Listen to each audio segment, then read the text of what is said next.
Баршаңызға сәлем. Бүгін 52-ші сабақтың есептерін орындаймыз. Сабақтың тақырыбы өзіңді тексер.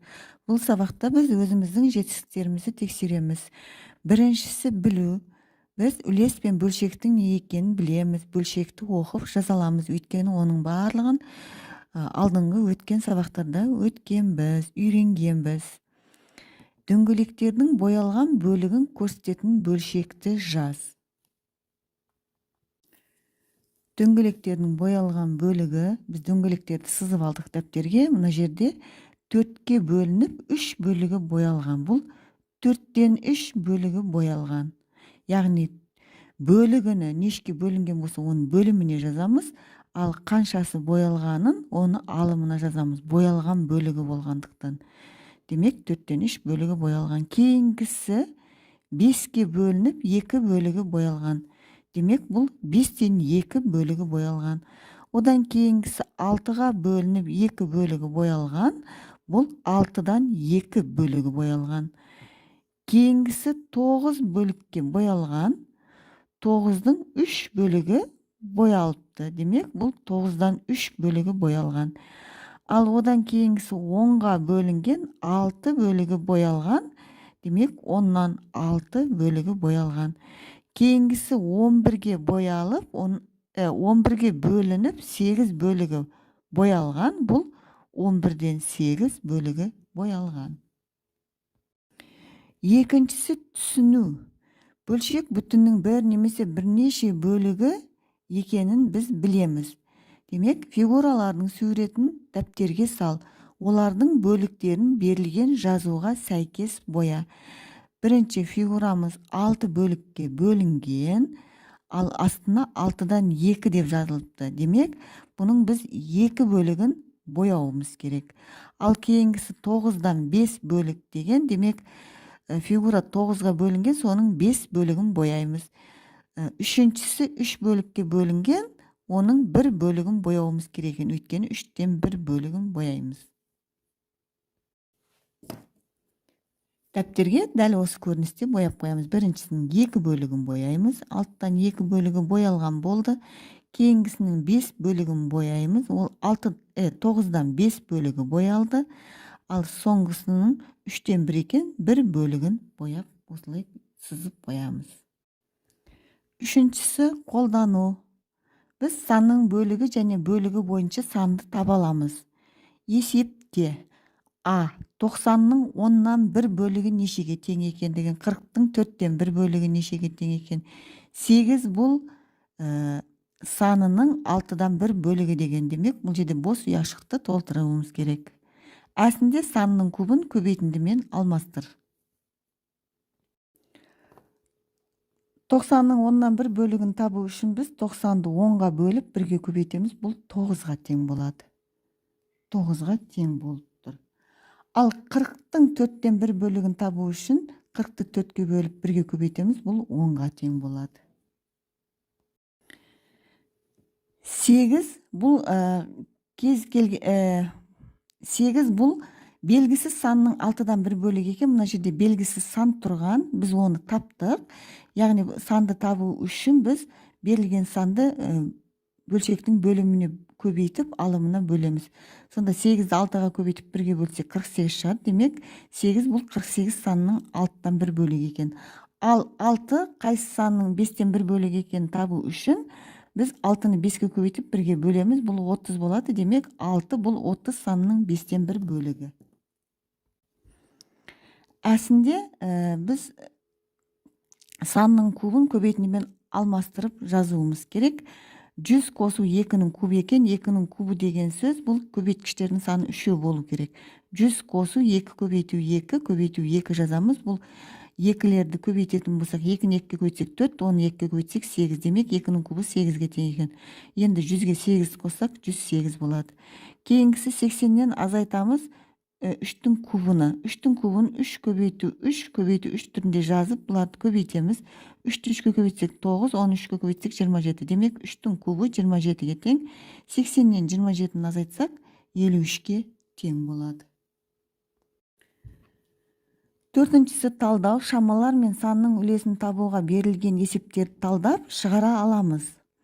Есептің шартын оқы, есепке дұрыс сызба таңдап, оны шығар. Таспаның ұзындығы 10 метр, оның 5-тен 1 бөлігі қиып алынды. Неше метр таспа қиып алынды? Демек, мына жердегі сызбада біріншісінде 10 метр берілген, ол 4-ке бөлініп тұр. Ал кейінгісінде де 10 метр берілген, бірақ ол 5-ке бөлініп тұр. Осы жерден біз өзімізге дұрыс сызба таңдап аламыз. Есептің берілгенін жазып аламыз. Таспаның ұзындығы 10 метр, қиып алынды неше метр екені белгісіз, бірақ 10 метрдің 5-тен 1 бөлігі. Енді біз бұл жерден дұрыс сызбаны таңдап алдық, өйткені 5-тен 1 бөлік болса 10 метр таспа 5-ке бөлінген. Демек, екінші таспаны таңдаймыз. Және мына 1 бөлігі неше метр екенін табамыз.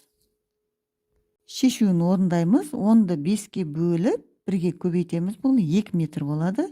Демек, жауабы 2 метр қиып алынды.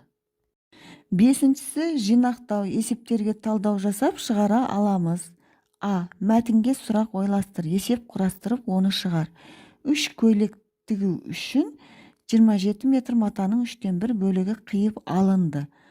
Енді біз бұған сұрақ қоюымыз керек. Сұрақты неше метр мата қиып алынды деп қойсақ болады.